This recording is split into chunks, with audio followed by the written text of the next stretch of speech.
Gênesis 1, amados, 26 a 28. Já está na tela? Para que serve a família? Essa pergunta é de tirar o sono. Para que serve a família? Qual é o propósito da família? Quando a gente compra um eletrodoméstico ou um aparelho eletrônico, a gente fica em dúvida de como é o procedimento de uso.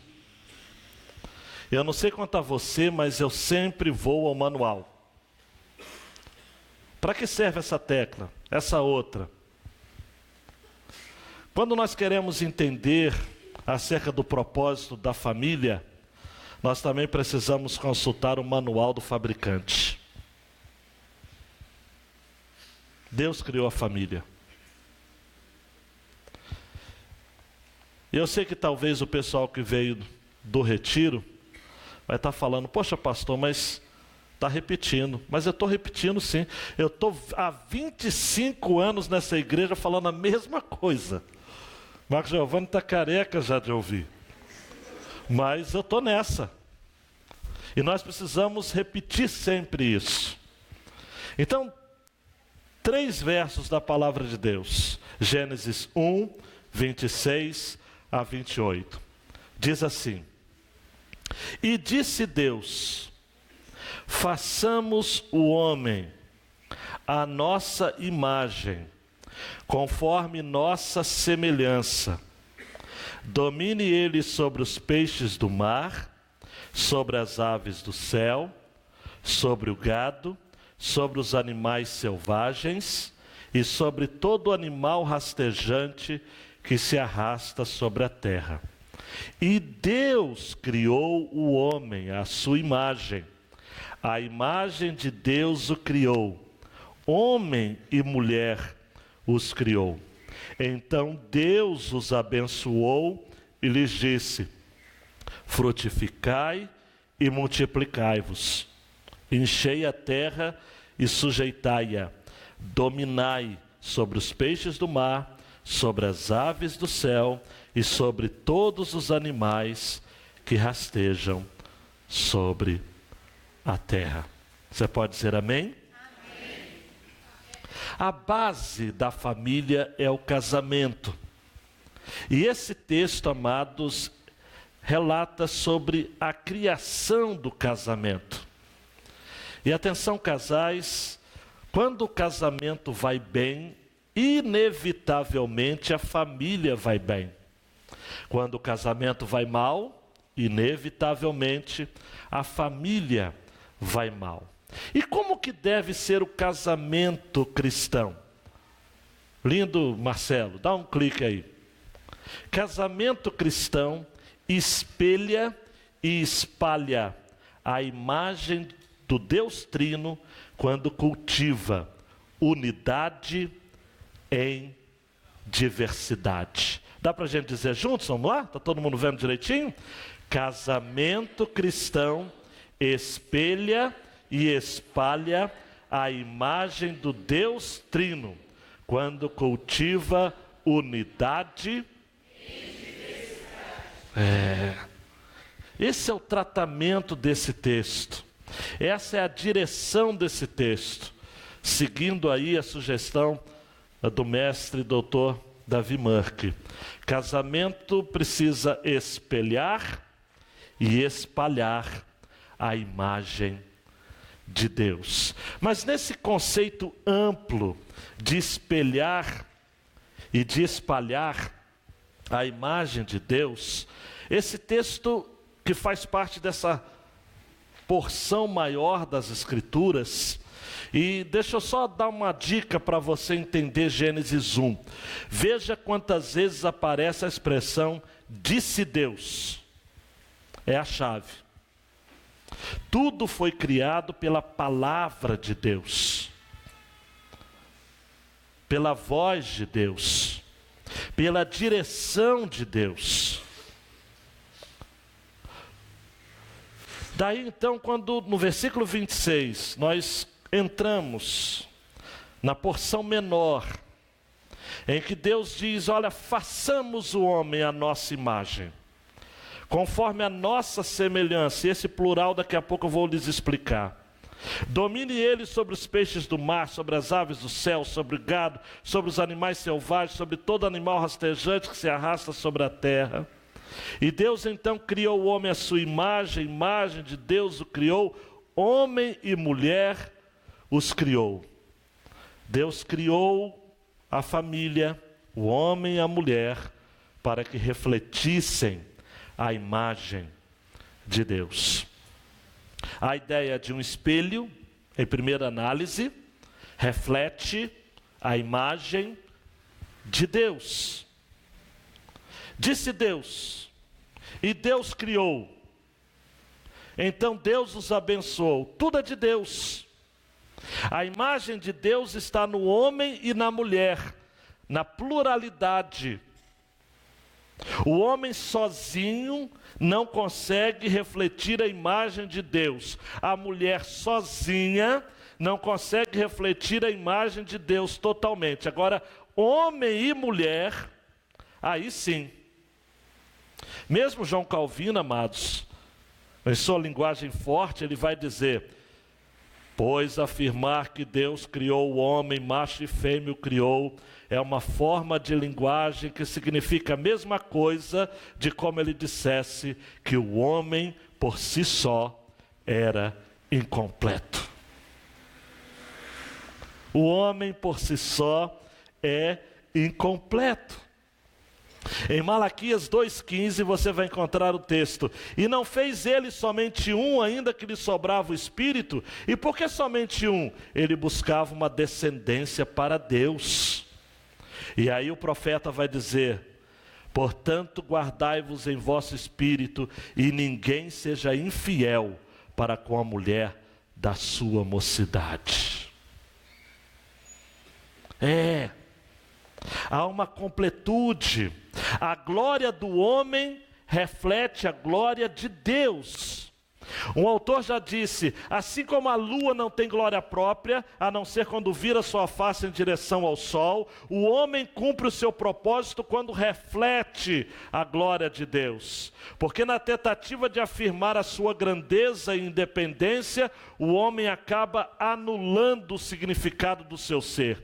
Toda vez que o homem busca, amados, cumprir o seu propósito de grandeza, de independência, ou ter algum tipo de significado na sua existência, por si só, ele anula o significado do seu ser. Quando se mexe, amados, no casamento, quando se mexe nessa relação criada por Deus, o homem se despersonaliza e a mulher se despersonaliza, e ambos afrontam ao Criador.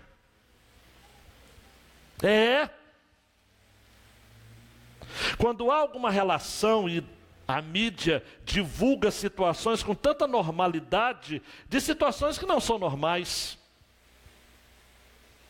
É um homem que marca encontro com uma mulher, mesmo sem ser casados, e mantém ali uma relação sexual, sabe-se Deus como, e depois há uma acusação. E aí a gente olha assim e pensa o seguinte: poxa,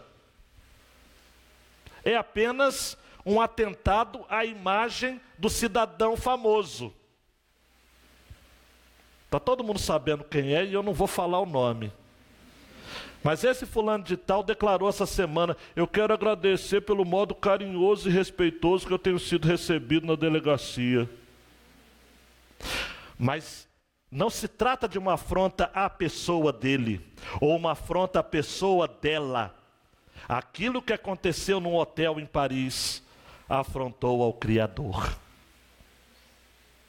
É duro, mas é verdade, porque Mateus vai estar dizendo, Marcos vai estar dizendo, Lucas vai estar dizendo: não ouvistes o que o Criador vos disse? Deixará o homem seu pai e sua mãe, unir-se-á sua mulher, e serão ambos uma só carne.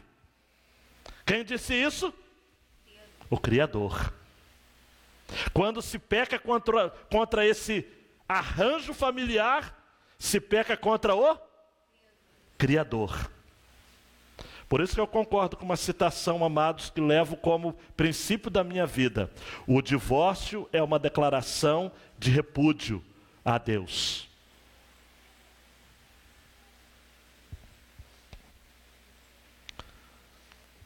Fato é, amados, que o Senhor, ao criar o homem, desejava ter um relacionamento com ele, feito à sua imagem. E eu não vou ficar entrando aqui, seminaristas, pastores, sobre a questão de imagem, semelhança, o que seria. Eu só quero lhes dizer que Deus criou o homem e mulher à sua imagem para que pudesse se comunicar com ele. Porque os animais o Senhor criou segundo a sua espécie. A espécie de cada um deles. Ao homem Deus criou segundo a sua própria natureza. Isso é imagem. Deus olha para o homem e diz: é a minha cara. Deus olha para a mulher e diz: é a minha cara. Por isso que quando o homem se viu diante da mulher, a Miss Jardim do Éden, Adão disse: ah, agora sim, essa é meu osso dos meus ossos, é carne da minha carne, foi tirada do varão, portanto será chamada de varoa. Agora sim. O homem foi criado conforme a espécie de Deus. Repare, amados, no versículo 26, a expressão no verbo, plural, façamos o homem. Aí os teólogos viajam, façamos. É Deus Pai, Deus Filho, Deus Espírito Santo? Talvez, é possível. Não, outros teólogos vão dizer o seguinte: não, Deus está convocando toda a sua corte celestial, os anjos, para dizer o seguinte: eia, vem anjos, Gabriel, Miguel, Eustáquio, façamos o homem. Também possível, mas o que o texto está querendo dizer, nu e cru, é isso: façamos. Deus é uma pluralidade em si mesmo, sim ou não? Sim ou não, gente? Deus não é uma pluralidade? Não são três pessoas em uma mesma essência? Explica isso. Não precisa não. Mas é a trindade, o mistério da trindade. É uma pluralidade. O homem também é uma pluralidade. Porque ele se completa na mulher e a mulher se completa nele. Grande é esse mistério. Fundamentalmente, a pluralidade de Deus está refletida na pluralidade da relação conjugal. Um homem e uma mulher. Dois que se tornam um. Dois que se tornam um. Imagem e semelhança. Os teólogos brigam com isso. Imagem é isso, semelhança é aquilo outro. Eu parto do pressuposto que ambos são termos correlatos. Isso significa que o homem não é somente uma representação dos aspectos da natureza divina. Como diria o pastor Gerson Januário essa semana, só um ser pode explicar outro ser. Não. Imagem e semelhança é de que o homem é a melhor e mais exata representação de Deus na terra. Imagem e semelhança. É igualzinho. Quando os povos antigos conquistavam uma cidade, edificavam uma imagem do imperador, do rei, ali. Daniel, nós encontramos um rei fazendo isso para si. A ideia de uma estátua, de uma representação, os países do leste europeu, todos eles tinham estátuas nas praças dos seus ditadores. Na Rússia tinha isso. No Iraque tinha isso. A ideia é que quando Deus criou o mundo, Ele estabeleceu a sua imagem. Alexandre, a estátua para representar que aquele mundo era de Deus, era dele próprio. E essa imagem é quem? O homem e a mulher. Versículo 27. E Deus criou o homem à sua imagem, a imagem de Deus o criou, homem e mulher os criou. Quando Deus olha lá de cima, Ele diz: o mundo é meu. Por que o mundo é meu? Porque eu deixei a minha representação exata ali. A melhor e mais exata representação minha. O homem e a mulher. Eu não quero confundir a sua cabeça, só ajudando. Permaneça acordado, por favor. Ser imagem de Deus significa que o homem e a mulher é representante visível. Estão comigo? Corpóreo. Do Deus invisível e incorpóreo. Ele é representante e não representação. Pois a ideia de retratar é secundária no significado da imagem. Semelhança significa que ele é uma confirmação de que o ser humano é um representante adequado e fiel de Deus. Todo ser humano é imagem de Deus, sem distinção de espírito e corpo. Toda a humanidade, sem distinção, é imagem de Deus. Olha a pessoa que está ao seu lado e diga: você é uma imagem de Deus. Baixinho, barrigudo, careca, cabeludo, branco, negro. Todos somos imagem de Deus. Aí está falando: mas pastor, o pecado enfeiou. Sim. O pecado foi como se o espelho tivesse quebrado. Mas olha para mim aqui. Paulo vai dizer aos Colossenses que Jesus é a imagem do Deus invisível. Jesus é a imagem de Deus. Quanto mais de Jesus você refletir na sua vida, mais perto você vai estar da imagem que fora desfigurada do pecado. Por isso, o problema, amados, não é o casamento. O problema é a falta de Jesus no casamento. O problema não é, você pode ler quantos livros você quiser de família. Pode assistir não, deixa para lá. Pode rir das piadas dele. Pode... Olha para mim. É Jesus. Ele é a imagem de Deus. Ele é o nosso ideal de imagem. Espelhe-se em Jesus. Olha para Jesus. O mistério é grande, amados. O falecido mestre Carlos Oswaldo já dizia o seguinte: a mulher participava com o homem na constituição da Imago Dei. O reflexo de Deus no homem precisava demonstrar essa categoria fundamental da natureza divina. Esse relacionamento pessoal íntimo. Por isso que quando o homem vê a mulher, ele não tem outra expressão a dizer: é osso dos meus ossos e carne da minha carne. Por quê? Porque ela é igualzinha a mim. Atenção, homens. Tratem as suas esposas, a sua esposa, não espero que você tenha só uma.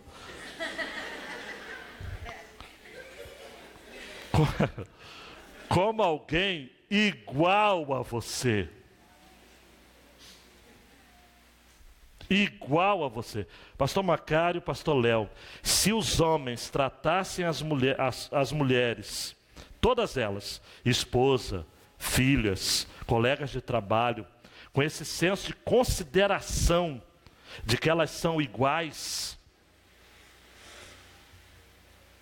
eu acredito que nós não seríamos, no Brasil, por exemplo, o 5º país que mais mata mulheres.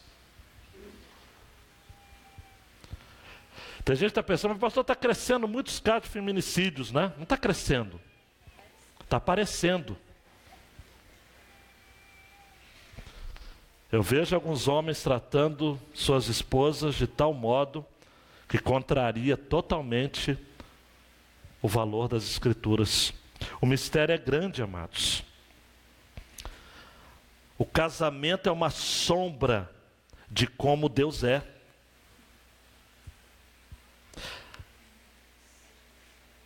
O propósito de Deus para a família começa no casamento de um homem e uma mulher. Bill Mills vai dizer o seguinte: quando Deus une duas pessoas em casamento, não faz pensando primeiramente nelas. Tem gente que fala: não, eu vou pensar no Jerônimo, vou fazer a Edna para ele. Não. Quando Deus une duas pessoas em casamento, ele está pensando em si mesmo. Porque o maior propósito de Deus para o nosso casamento, se segura na cadeira, não é a nossa felicidade, é o quanto ele reflete a glória de Deus. Porque você pode viver feliz, e viveram felizes para sempre, e não refletir a glória de Deus.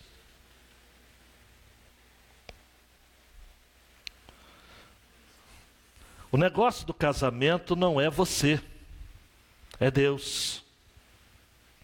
Tudo é para Deus. Refletir a imagem de Deus. Agora, tem um outro propósito, não tem, Marcelo? Qual é? Reproduzir a imagem de Deus. Quantos aqui são pais? Digam amém. O primeiro mandamento de Deus na Bíblia está no versículo 28. Se você quer saber o primeiro mandamento de Deus na Bíblia, leia o versículo 28. Então Deus os abençoou e lhes disse: frutificai e multiplicai-vos, enchei a terra, sujeitai, dominai sobre os peixes do mar, sobre as aves do céu, sobre todos os animais que rastejam sobre a terra. Aí você fala, mas pastor, isso foi antes da queda. Antes da queda, Gênesis 9:1. E abençoou Deus a Noé e a seus filhos, e disse-lhes: frutificai, multiplicai-vos, e enchei a terra. Davi Mark vai estar dizendo o seguinte: Deus desejava um universo cheio de homens e mulheres, reflexos da sua glória, adoradores em comunhão com Ele, curtindo sua majestade e imitando seus atributos. Embora nós vivamos em uma sociedade que alguns casais optam em não ter filhos, eu tenho um colega que é pastor no interior, que ele é um propagandista sério, dizendo de que quem tem menos de 3 filhos está fora da visão de Deus.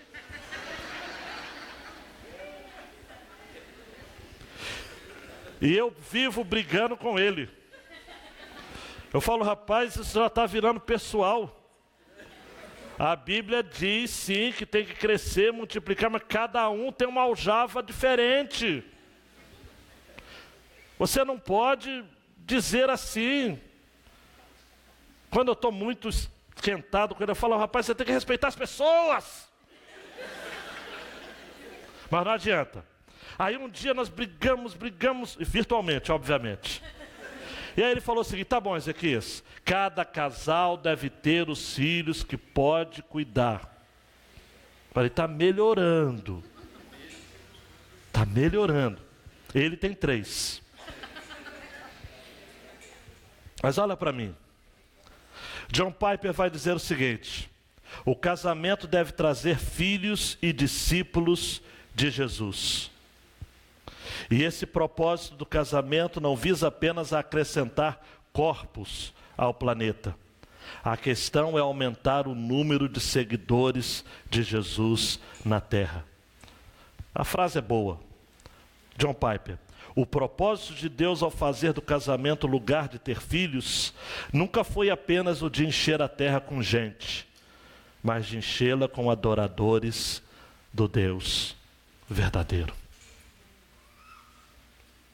Nós precisamos, amados e amadas, entender que nós, os cristãos, temos de ter filhos, porque os nossos filhos vão ser adoradores do Deus vivo. Na escola, eles vão influenciar os colegas a adorar a Jesus. Na sociedade, eles vão incentivar e moralizar a sociedade. No bom sentido da palavra moralizar, tá? Me entendam. Vai influenciar a sociedade. Com todo respeito, eu sei que culto transmitido é um problema sério, mas vamos deixar só os muçulmanos terem filhos? Vamos deixar só os budistas terem filhos? Vamos deixar só os macumbeiros terem filhos? Porque nós, os cristãos evangélicos, não queremos dar o exemplo? Isso é egoísmo. Naturais ou adotivos que sejam, mas nós precisamos encher a terra de adoradores de Jesus. Dar a nossa contribuição. Para que quando o nosso filho estiver na universidade, ele seja um a mais para levantar a mão e dizer: eu sou cristão. Agora, se nós entregarmos o mundo, amados, àqueles que são ateus, agnósticos, materialistas históricos, marxistas inveterados, como nós vamos influenciar a nação?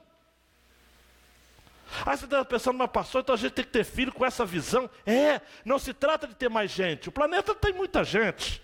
Se fosse só para ter gente, é encher a gente, Jorge. É encher o planeta de gente de Deus. Essa é a ideia. Eu vou falar algo que você já sabe. Deus criou o homem e a mulher à sua imagem. Em Gênesis 5 vai dizer o seguinte: no dia que Deus criou o homem, a semelhança de Deus o fez, homem e mulher os criou e os abençoou e chamou seu nome Adão no dia que foram criados. Gênesis 5, 1 e 2. E agora o 3. E Adão viveu 130 anos e gerou um filho à sua semelhança, conforme a sua imagem, e pôs o nome de Sete. Olha para mim, isso é que é reproduzir a imagem de Deus. Olha para mim, Deus criou Adão e Eva e disse: a minha imagem está em vocês, imagem e semelhança. Adão teve um filho à sua imagem e à sua semelhança. Isto é, a imagem e semelhança de Deus é reproduzida à medida que você tem filhos. Não importa se eles são gerados em você ou se são adotados por você, você transmite a imagem de Deus. Por isso que tem filho adotivo que é mais parecido com o pai do que muitos filhos biológicos. A questão não está de ser gerado. A imagem e semelhança de Deus, olha para mim, não é transmitida pelo DNA. Não é DNA. Olha para mim, é convivência. Reproduzir a imagem de Deus. Eu poderia falar nesse ponto muito. Ah, pastor, mas a situação está difícil. Olha, eu não estou ensinando você a ser negligente. Mas tenha tantos filhos quantos o Senhor quer que você tenha. Mas tenha filhos. Tenha filhos. Tenha. Para que a gente influencie este mundo. Para que a gente reproduza a imagem de Deus.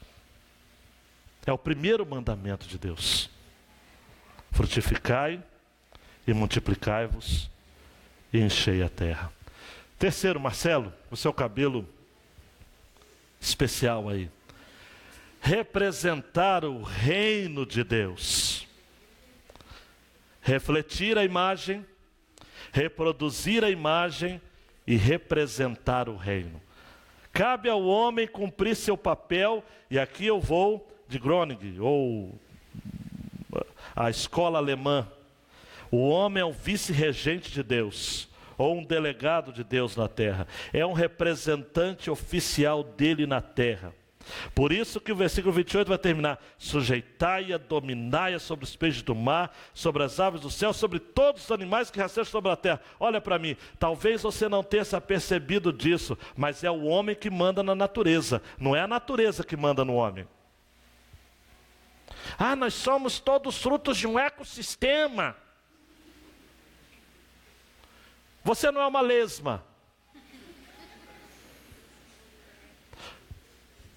A lesma faz parte do circuito da vida e você a domina. Se você a exterminar, vai ter desequilíbrio ecológico, uma série de coisas. Agora, ela não é mais importante que você. Nós não podemos, olha para mim, jovens, proteger a natureza como se ela fosse mais importante que o homem. O homem é o governante, é o delegado, é o vice-regente. O homem não tem a imagem de Deus, o homem e a mulher, logo tem governo representativo de Deus sobre a humanidade. Davi Mark, Deus fez o homem para governar. E governar significa o quê? Cuidar da criação, protegê-la, descobri-la, nomeá-la, classificá-la, fazê-la brotar e frutificar, maximizando todo o seu potencial. Coisa linda. Em Gênesis 2, quem deu nome aos animais? O homem, dizendo que ele era a autoridade sobre os animais. Logo, amados e amadas, nós precisamos imitar o Criador ao glorificá-lo e descobrindo sua infinita sabedoria na criação. Só vou dizer um texto só para você parar de pensar o contrário disso e ficar amando mais os animais do que ser humano. Salmo 115, 16. Os céus são os céus do Senhor, mas a terra a deu aos filhos dos homens. Mais amados, a Elise Fitzpatrick vai dizer no seu livraço,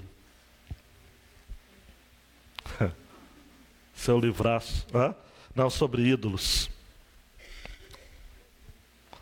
Não vou lembrar o nome, depois eu vou lembrar no processo. Ídolos no coração, descobrindo a satisfação em Deus. O subtítulo, olha só, ela vai dizer o seguinte: só que agora, ao invés de adorar o seu Criador e encontrar em Deus sua felicidade, o homem cria um Deus à sua própria imagem. Em vez de refletir a unidade com os outros para a glória de Deus, o homem busca relacionamentos primariamente para a sua própria glória e prazer. Em lugar de trabalhar para que as obras de Deus sejam conhecidas e exaltadas por outras pessoas, o homem ama e persegue dinheiro, respeito e prestígio. Cara, mudou tudo. Por isso que o mundo está isso que você pensou aí. Não tem como. Está tudo fora do lugar, amados. Vamos voltar para a base, que é o casamento? Eu vou começar a ler esse texto aqui, vai ter mulheres que vão dizer, isso é da cultura de lá. Vós mulheres sujeitáveis a vossos maridos como ao Senhor. Que o marido é a cabeça da mulher, como também Cristo é a cabeça da igreja, sendo Ele próprio o Salvador do corpo, de sorte que assim como a igreja está sujeita a Cristo, assim também as mulheres sejam em tudo sujeitas a seus maridos. É o que está na Bíblia. Alô? Aí os homens se empoderam todo e falam, está vendo? Você precisa se submeter, amém? Vós maridos, amai vossas mulheres, como também Cristo amou a igreja, a si mesmo se entregou por ela, para santificar, purificando com a lavagem da água pela palavra, para apresentar a si mesmo igreja gloriosa, sem mácula, sem ruga, nem coisa semelhante, mas santa e irrepreensível. Assim devem os maridos amar suas mulheres, como a seus próprios corpos. Quem ama a sua mulher, ama-se a si mesmo. Meu Deus. Aí começa a mudar. E aí Tim Keller vai fechar a questão. Preste atenção, hein? Essa tem que segurar. Cinto de segurança até, se possível. O casamento foi criado para refletir o amor salvador de Deus por nós em Jesus Cristo. Por isso, o Evangelho nos ajuda a entender o casamento. E o casamento nos ajuda a entender o Evangelho. Quer entender melhor o Evangelho? Entenda-o a partir do casamento. Quer entender melhor o casamento? Entenda-o a partir do Evangelho. E aí, quais são as aplicações, Marcelo, para o pessoal levar para casa? Guardar aí no coração. Mais um clique, por favor. O relacionamento conjugal deve ser priorizado acima de todos os outros relacionamentos humanos. Olha para mim. Relacionamento pai e mãe, quando você casa, não é mais prioritário. É secundário. Olha para mim, é isso mesmo. Deixar pai e mãe e unir-se a sua mulher e ser uma só carne é um deixar emocional, de preferência geográfico e, sobretudo, financeiro, cara. Sua mãe não pode chegar em casa, sua casa, e abrir a geladeira sem pedir permissão. Ela não pode ter a chave da sua casa, cara. Não pode. Para entrar a hora que quer. Nananina não, é sua casa, cara pálida. Relacionamento homem-mulher, casa. É igual o índio, vamos lá? Casa, vamos lá. A casa é de quem? Do homem e da mulher. Quem deve ter a chave da casa? Quem deve ter acesso irrestrito à sua casa? O homem e a mulher. O marido não pode chegar em casa e ver a sogra na cama dele. Ai, que susto, meu Deus. Não pode, cara. Não tem cabimento. A mulher precisa se sentir à vontade na sua casa. Ela não pode estar de repente à vontade e tal, e de repente chega a sogra, chega o cunhado. Não pode. É sua casa. O relacionamento conjugal é, em primeiro lugar, família de origem. Você não fala, por exemplo, quando na casa dos seus pais, você fala assim, eu vou lá em casa. Lá em casa não, eu vou na casa dos meus pais. Você tem que olhar para sua mulher e falar, sucaça, me caça. A casa é de ambos, homem e mulher, cara. Outra coisa, o homem não pode ter mais amizade lá fora do que dentro de casa. Tem amigos mais chegados que irmãos, conselheiros e tudo mais. Atenção, homens. Homem não pode ter a melhor amiga que não seja sua esposa. Atenção, mulheres. Vocês não podem ter um melhor amigo que não seja o seu esposo. Olha para mim. Não pode. Não é que não deve. É não pode. O melhor amigo do homem é a mulher. O melhor amigo da mulher é o homem. Foi Deus que fez isso. Hebreus 13:4. Venerado seja entre todos os relacionamentos, o matrimônio e o leito sem mácula. Marcelo, dá um clique aí devagar, porque essa aí é para chegar e falar a verdade mesmo aqui. Falar geral. O único ambiente que Deus abençoa a relação sexual é o casamento. Deus condena a fornicação e o adultério. E alguns engraçadinhos vão perguntar, o que é fornicação? É isso mesmo que você está pensando, cara pálida. Para cima de mim? Vai dizer que não sabe? O único lugar em que Deus diz, a minha bênção está sobre vocês, quando do ato da relação sexual, é o casamento. Qualquer relação sexual fora do casamento é bestial e animalesca. Qualquer. Mesmo que seja entre um homem e uma mulher. Porque Deus criou o sexo e deu a ele o nome de casamento. Não adianta, amados. Ah, pastor, mas é muito radicalismo. 1 Tessalonicenses 4:3 em diante. Porque esta é a vontade de Deus, a vossa santificação, que vos abstenhais da prostituição, que cada um de vós saiba possuir o seu vaso. O seu vaso é sua esposa ou seu esposo, em santificação e honra, não na paixão da concupiscência como os gentios que não conhecem a Deus. Deus não nos chamou para a imundícia, mas para a santificação. Qualquer. Isso quer seja, olha para mim, real, físico ou virtual, através da pornografia. Qualquer ato sexual, fora do universo familiar e casamento, de papel passado, é imundícia, é prostituição. No grego é porneia. Daí que vem o termo pornografia, pornográfico. É imoralidade sexual. Só reflete a imagem de Deus o relacionamento homem-mulher, debaixo da bênção de Deus, do favor de Deus. Eu não preciso explicar. Todas as vezes que você se envolve sexualmente fora do casamento, você está pecando contra Deus. Sempre. E está atraindo para si consequências terríveis.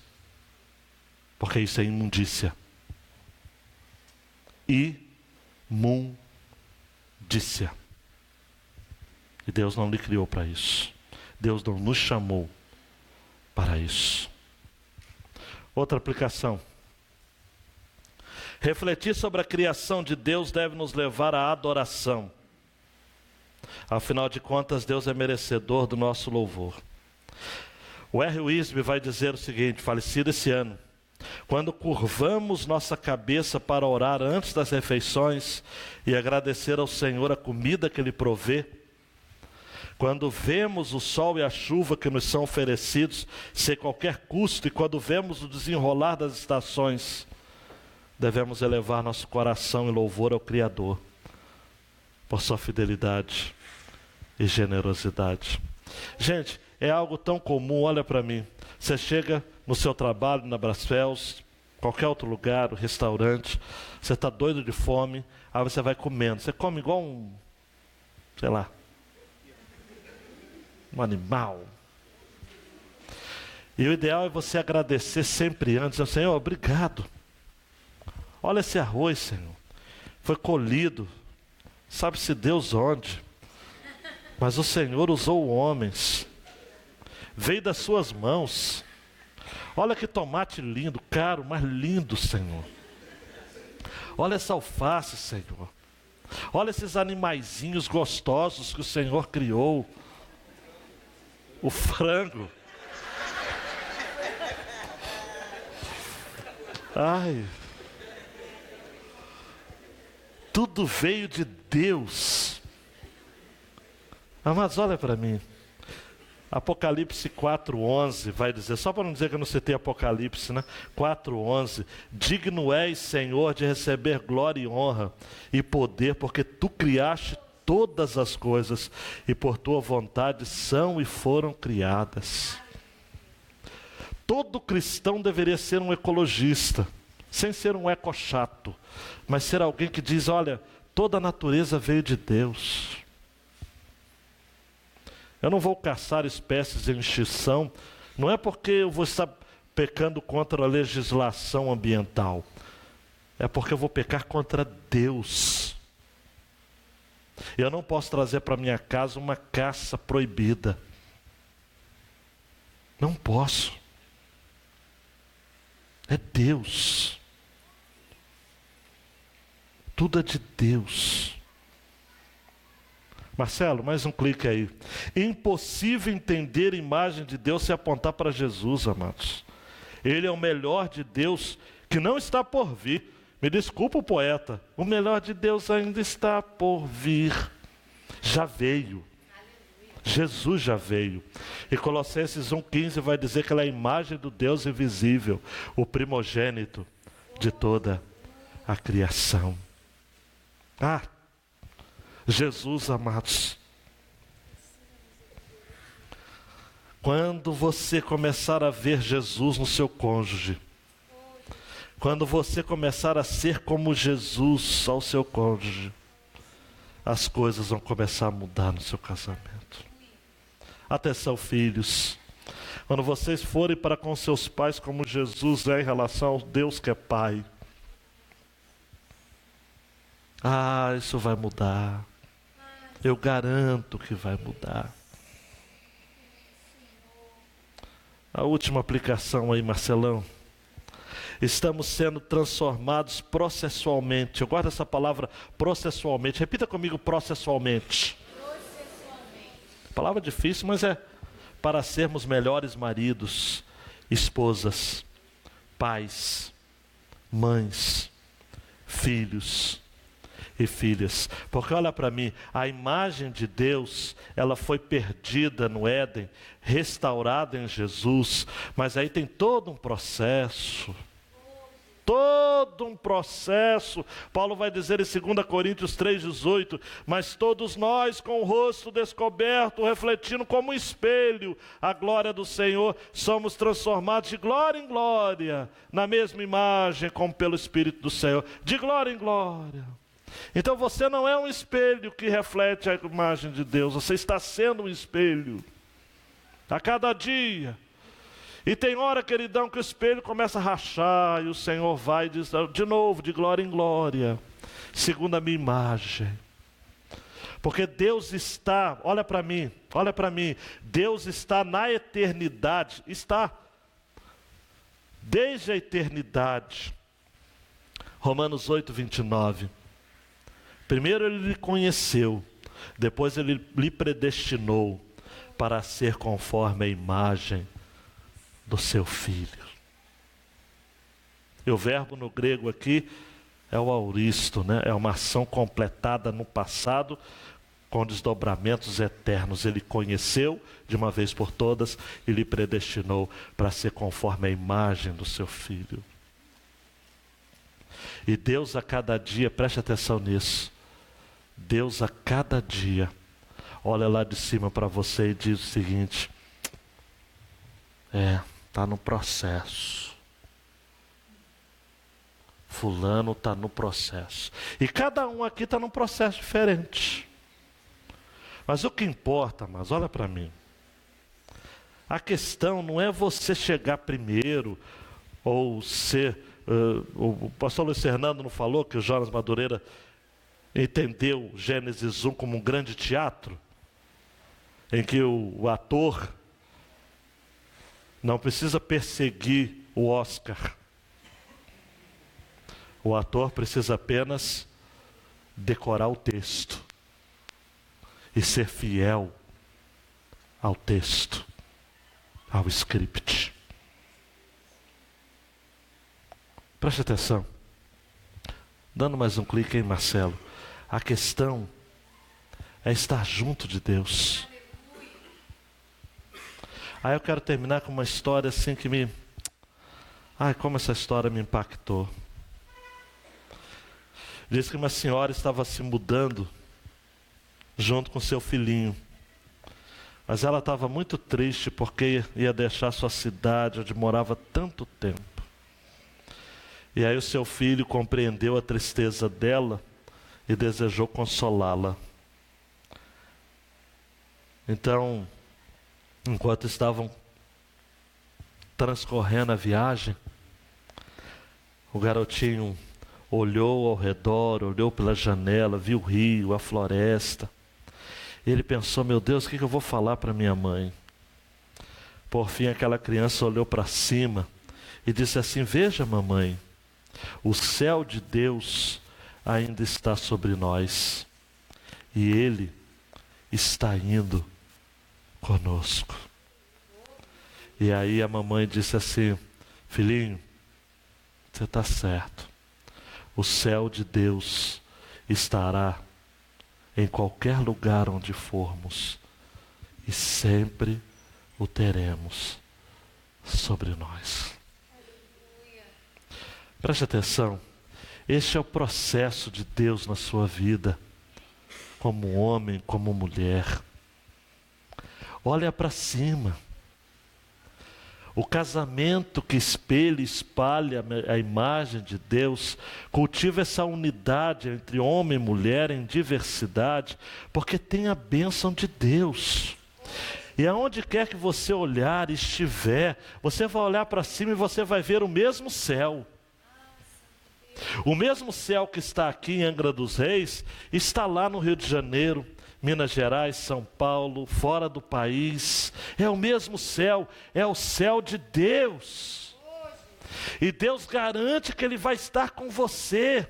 E Mateus 28 vai dizer de que Jesus disse: eis que eu estarei convosco todos os dias, até a consumação dos séculos. O plano é de Deus, a ideia é de Deus. Onde quer que você estiver, você vai estar sob o governo de Deus, mas também sob o governo cuidadoso de Deus. E o Salmo 139 vai dizer: para onde fugirei da tua presença?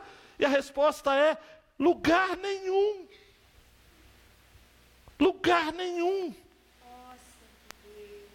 O plano de Deus é único. Não adianta fugir. Não adianta. Família é família, amados. Pode existir ex-sócio, ex-patrão, mas nunca vai existir ex-família. Não dá.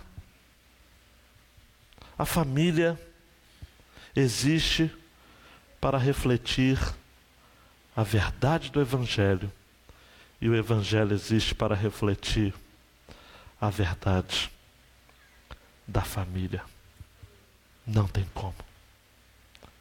Por isso, olha para mim, o meu último apelo é isso daqui: prioriza a família. Quem for receber o Comece Bem a Semana amanhã, já adiantando, vai receber a história de Mateus capítulo 5, de 1 a 20. Milagre comum de Jesus. Ele encontra um homem, expulsa o demônio dele, tinha uma montoeira de demônio.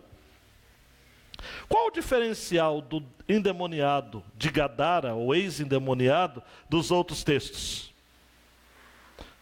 Porque o endemoniado que fora liberto disse para Jesus: eu quero lhe seguir. Quando Bartimeu foi recuperado da sua visão e disse: eu quero te seguir, Jesus falou: venha. Os outros, Jesus sempre dizia: venha. Mas para aquele cidadão, Jesus disse: volta para a tua casa e conte para os seus o que Deus tem te feito. Olha para mim, queridão. Olha para mim, queridona. Volta para casa. Você deve estar pensando: mas eu estou em casa.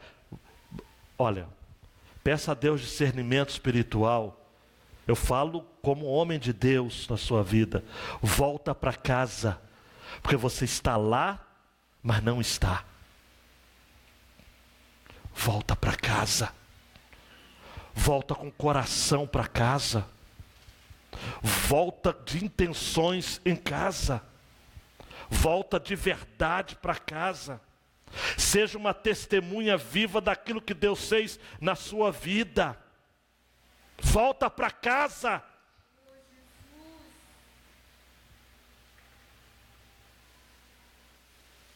Para de ter a sua família como algo assim, fora de você. Família está aqui, ó. Tem que estar aqui. Porque foi Deus que criou assim.